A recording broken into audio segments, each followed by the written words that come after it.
మనకి అన్నం తినడం నచ్చకపోతే తినడం మానేయాలి. అంతేగాని ఆ బియ్యాన్ని పండించిన రైతుని మాత్రం తిట్టకూడదు. కొంతమందికి ఎస్పెషల్లీ కార్పొరేట్స్‌లో ఎందుకో వాళ్ళు చేస్తున్న జాబ్ నచ్చదు.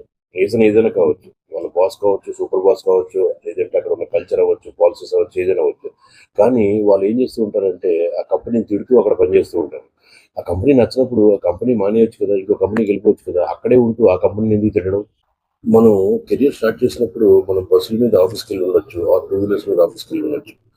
అయితే ఇక్కడ మనం బస్సుల్లో వెళ్ళేవాళ్ళమి టూ వీలర్స్ మీద వెళ్ళడం, టూ వీలర్స్ మీద వెళ్ళేవాళ్ళం కార్‌లో వెళ్ళడం. అలాగే ట్రైన్‌లో మన జనరల్ కంపార్ట్మెంట్‌లో జర్నీ చేసేవాళ్ళమి ఈరోజు ఫ్లైట్‌లో జర్నీ చేస్తున్నారు. దీనివల్ల మోస్ట్‌లీ అందరూ కూడాను ఉద్యోగంలో సక్సెస్ అయిన తర్వాతే కదా!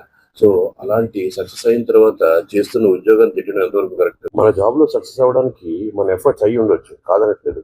కానీ ఫస్ట్ ఆఫ్ ఆల్ ఆ జాబ్ అయితే ఒకటి ఉండాలి కదా! కొంతమంది ఇంకో రకం. అక్కడి నుంచి వెళ్ళిపోయిన తర్వాత ఆ ఉద్యోగాన్ని, ఆ కంపెనీని తిడుతూ ఉండుంటారు. ఇంకా అది ఇంకా దారుణం. నిజంగా దమ్ము ధైర్యం ఉండుంటే వాళ్ళు ఆ కొత్త కంపెనీలో ట్రై చేసేటప్పుడు వాళ్ళ సీవీలోనో, రెజ్యూమ్‌లోనో ముందు పనిచేసిన కంపెనీ గురించి, జాబ్ గురించి మెన్షన్ చేయడం మానేయొచ్చు కదా! ఎప్పుడు కూడా మనం చేసే పనికి రెస్పెక్ట్ ఇవ్వాలి. ఆ పని మనకిచ్చిన మన కంపెనీకి రెస్పెక్ట్ ఇవ్వాలి.